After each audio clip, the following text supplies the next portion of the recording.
Cara manajemen Elliott bangkitkan Milan dari keterpurukan. Pada musim 2017-2018, harapan penggemar I Rossoneri sempat membumbung tinggi ketika pengusaha asal Cina Yong Hong Lee datang dengan segudang janji. Namun sayangnya segala rencana dan pergerakan yang dilakukan tak sampai membawa Milan pada pintu kebangkitan. Yang ada, tim asal Italia justru dibawa ke jurang kehancuran. Prestasi tak dapat dikejar, pemain yang didatangkan bubar jalan, hingga utang yang jadi kewajiban tak sanggup dibayar. Hasilnya, Lee dipaksa untuk menyerahkan status kepemilikan Milan kepada Elliott Management. Ketika Elliott Management masuk ke dalam tubuh Milan, sejatinya tak banyak harapan yang dilambungkan para penggemar. Yang mereka tahu, perusahaan asal Amerika berniat menciptakan stabilitas finansial dan menciptakan manajemen yang bagus. Ternyata lebih dari itu, Elliott berhasil menciptakan sebuah iklim menakjubkan yang mana hal tersebut berhasil membuat Milan akrab dengan aroma kemenangan. Elliott dengan berbagai rencana brilian ingin menciptakan Milan sebagai trendsetter sepak bola Italia. Mereka ingin mengembalikan kejayaan mirip ketika Milan bersama Berlusconi dan Arrigo Sacchi berhasil menjadi manifestasi dari The Dream Team yang sesungguhnya.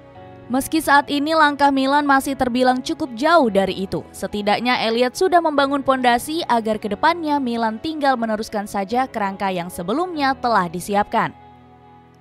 Cara Elliott bangkitkan Milan. Elliott sadar bahwa bagaimanapun sebuah tim sepak bola akan terus diikuti dan mendapat atensi bila mereka terbiasa dengan kemenangan dan bahkan akrab akan gelar juara. Maka dari itu, dia memiliki sejumlah fokus di mana salah satunya adalah untuk membuat Milan punya gaya sepak bola berkualitas yang bisa membuat mereka berjaya di Italia bahkan Eropa. Nama yang terus mendapat dukungan untuk mensukseskan misi ini tentu Stefano Pioli. Dari tagar Pioli out yang terus didengungkan para penggemar bahkan sebelum ia jalani tugas, sampai berujung pada chance Pioli is on fire menjadi bukti kehebatan sang pelatih berusia 56 tahun. Dengan torehan 86 poin dari total 14 kemenangan di kandang lawan, membuatnya jadi pelatih yang bawa Milan kembali naik ke panggung juara. Selama menjabat sebagai juru taktik Milan, Pioli telah catatkan 136 pertandingan dengan rincian 79 kemenangan, 32 imbang, dan 25 kali kalah.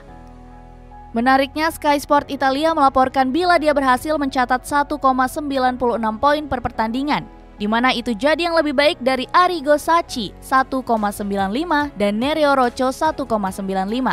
Hanya Fabio Capello yang punya catatan terbaik sepanjang sejarah klub dengan perolehan 2,02 poin per laga. Untuk menjadikan Milan sebagai tim terbaik Italia seperti sekarang ini, Pioli tidak berjalan sendiri. Ada sejumlah nama di belakangnya seperti Giacomo Murelli, Luciano Vulcano, Giorgio Tenca, dan Gianmarco Pioli yang merupakan anaknya sendiri.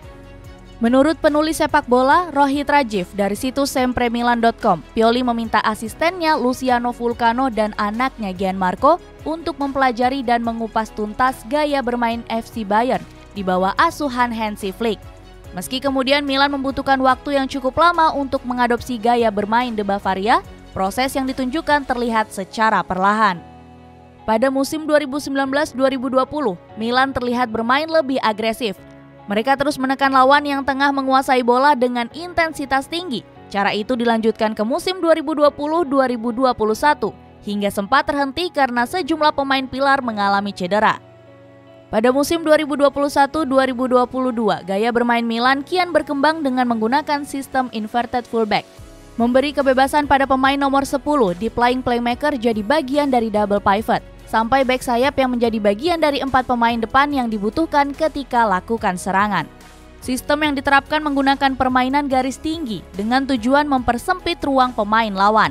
Selain mencoba menerapkan gaya main berkualitas tinggi, Milan juga menggunakan data untuk menganalisa kemampuan tim lawan, memperhatikan kelemahan, dan membantu pelatih mendapatkan data spesifik dari taktik yang digunakan di atas lapangan. Dalam hal ini, seluruh staf dan pemain sangat diuntungkan dengan teknologi yang berkembang. Staf pelatih biasanya akan mengumpulkan data lawan hingga pemain itu sendiri, untuk kemudian dikirimkan ke setiap ponsel pemain yang sudah dilengkapi dengan aplikasi penunjang. Para analis sudah bekerja 2 minggu sebelum pertandingan untuk memberi data kepada pelatih agar bisa menerapkan porsi latihan yang sesuai. Mereka yang bekerja melakukan tugas ini juga akan menganalisa 6 pertandingan terakhir tim lawan guna mencari kelemahan untuk dimanfaatkan. Di hari pertandingan, para analis akan menyebar. Vulcano biasanya akan duduk di bangku cadangan tim menemani Pioli bersama dengan asisten pelatih Murelli. Sementara yang lainnya duduk di ruang pers untuk mengamati pertandingan. Dari ruang pers kemudian akan ada data pertandingan yang telah ditangkap, yang selanjutnya dikirimkan ke Vulcano sebagai analis yang duduk di dekat Pioli. Data pertandingan tersebut nantinya akan dijadikan sebagai bahan untuk memberi masukan kepada Pioli. Analisa pemain yang menggunakan teknologi modern ini juga digunakan oleh Geoffrey Moncada, kepala pencarian bakat untuk mengincar sejumlah sosok berkualitas. Selain menggunakan cara tradisional dengan terjun langsung ke pertandingan, data yang didapat dari teknologi ini sangat membantu tim pencari bakat untuk datangkan pemain yang sesuai kebutuhan. Cara tersebut dikatakan berhasil membuat Milan mendatangkan pemain yang tidak terlalu sering diungkap media, seperti Fikayo Tomori, Pierre Kalulu, dan Mike Nino. Setelah perkembangan dari segi kualitas gaya bermain Milan dirasa aman bersama Pioli, lanjut ke fokus yang dikumandangkan Elliott selanjutnya, adalah keseimbangan finansial yang berkelanjutan. Untuk mengatasi ini, Elliott tak ragu menunjuk sosok Ivan Gazidis yang dianggap brilian dalam menjadikan Milan sebagai klub kokoh dari segi bisnis. Bersama Gazidis, The Flanker menulis bahwa laporan keuangan Milan menunjukkan bila penandatanganan pemain yang tepat berhasil diganjar dengan penurunan gaji dari 175 juta euro pada 2018-2019 menjadi 151 juta euro pada 2019-2020. Sempat mengalami penurunan pendapatan hingga berujung rugi pada masa pandemi, Milan yang menarik Paolo Maldini ke jabatan direktur teknik jadi langkah jitu selanjutnya yang dilakukan manajemen tim. Maldini yang punya karisma sekaligus wibawa sebagai seorang legenda berhasil membantu Milan mendapatkan pemain-pemain yang tepat. Selain itu, dia yang juga sering berkunjung ke tempat latihan hingga pertandingan, sukses menumbuhkan mental dan kepercayaan diri tinggi dalam diri setiap pemain. Dikatakan Maldini merupakan sosok yang bertugas merancang filosofi dan ide dasar Milan. Meski punya ruang gerak luas, Maldini tetap bermain pada batasnya. Dia yang kerap memberi masukan kepada Pioli tetap menaruh sosok sang pelatih sebagai pribadi yang layak dihormati. Maka, Pioli tak kehilangan wibawa dan justru merasa nyaman ketika terdapat sosok Maldini di sampingnya. Peran Maldini yang terhitung krusial berhasil membuat Milan memiliki tim yang solid. Dari situ, Milan yang kembali ke Eropa membuat mereka mendapatkan pemasukan tambahan.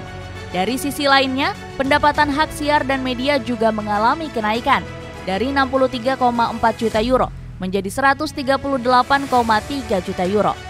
Pergerakan manajemen Milan dalam meningkatkan pendapatan kian berkembang ketika mereka sukses menggait sejumlah sponsor, bahkan di masa pandemi. Dari sektor tersebut, mereka berhasil mendapat suntikan dana sebesar 53 juta euro. Menurut perwakilan Elliott Management, Giorgio Furlani, apa yang telah dicapai Milan sejauh ini merupakan kejelian perusahaan tersebut dalam membentuk manajemen Milan yang sangat cemerlang.